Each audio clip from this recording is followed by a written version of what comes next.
Mheshimiwa Johnston Muthama isokire na kunyara kubaka gukwandro kuganyo gukororo kwa babwatani kurwase ensemeyo ya bokamba ngocha baramo kwiroberia busibo bachore bono mwaka bwe chirubere 2025 nebera asaro kandire komocha ensemeyo yo kwamerere serikali asate abire nigo bono ikumubwaterania umuske Stephen Kalonzo Musyoka senchera etaringia asagendere kuboria barai na bananchi kurwase ensemeyo koko boke serikali abono erigo chia kwa enyorera amagendro.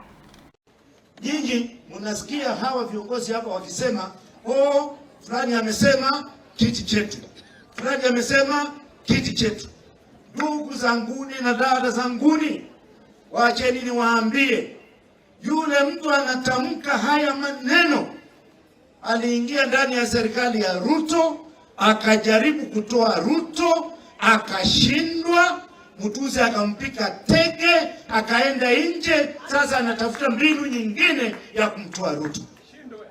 Na shida ni hii, baada ya yeye kuangalia na kuona hawezi kutoa Ruto, sasa sikia nikwambie na ninarudia, baada ya yeye kuangalia na kuona hawezi kutoa Ruto, ametafuta kafara sadaka ambaye anataka kumleta ashindwe na Ruto ndio yeye apone apite, angojee 2032.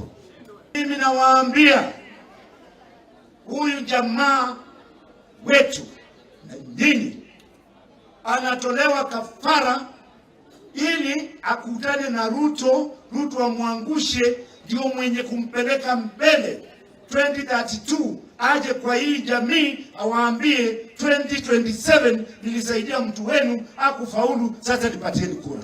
Na ndio sababu mimi ninamuona akiwa 18 na mimi namwambia, wanaye na mtume utachenga wengine, lakini ukifika kwangu upiti na hiyo mboli, nitapita na wewe.